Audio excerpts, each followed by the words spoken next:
Senate condemns xenophobic attacks in South Africa, considers sanctions. Parliamentary engagement. The Nigerian Senate has strongly condemned the recent wave of xenophobic attacks against Nigerians and other African nationals in South Africa, describing the incident as barbaric and unacceptable.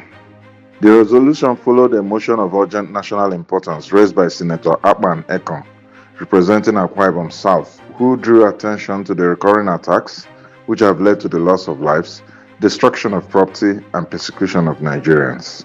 Intimidation, harassment, displacement, destruction of businesses and properties, and threats to life directed against Nigerians and other African nationals resident in South Africa and Ghana, forcing many innocent persons to live in terror, thereby abandoning their livelihoods and fleeing communities in which they lawfully reside, and they have contributed immensely through honest labor and enterprise.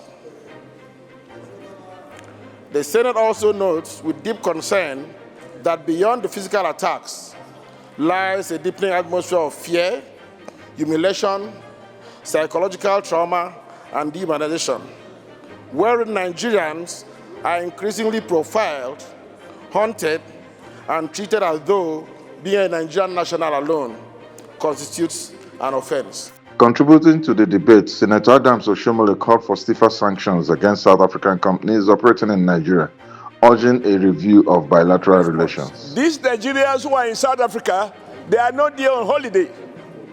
They are there to work and to earn. And what kind of job they are doing? There are two categories. Many are traders, others are doing maybe some high-skilled jobs. So my view is that it is time to reciprocate. This Senate should adopt a position that MTN, a South African company that is cutting away millions of dollars from Nigeria every day, that Nigeria nationalize it and withdraw its license. On his part, former Senate President Ahmed Lawan advocated a diplomatic approach, referencing strategies adopted during the administration of Muhammadu Buhari to address similar crises. Without any justification at all, the Senate and House at that time set up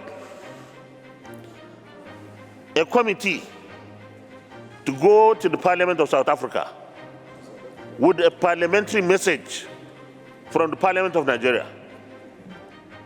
Mr. President, I would recommend that this Senate, after discussing, debating, and taking resolutions, we talk to the House of Reps. They should do the same. And then we have one parliamentary committee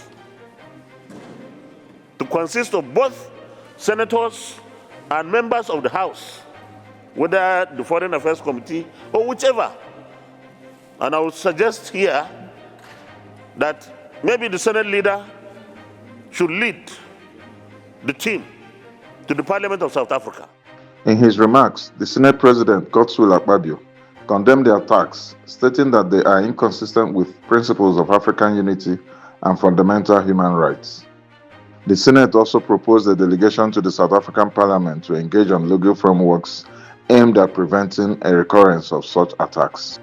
Matter, but not the action of revoking any license. We are not going to touch any business of South Africa, and we won't touch the business of any country. We believe strongly that with diplomatic engagements, these issues will be resolved. But at the same time, we'll demand justice for those who have been killed, and we'll demand reparation, we'll demand compensation. We believe also that what has been done is unacceptable, not just to Nigerians, but to the international community, and that the international community should hold the government of South Africa accountable. So this Senate views this barbaric action with seriousness, and will come up with very actionable plans together with the House of Representatives. Lawmakers observed a minute silence in honor of victims who lost their lives in the attacks as calls intensified for stronger protection of Nigerians abroad.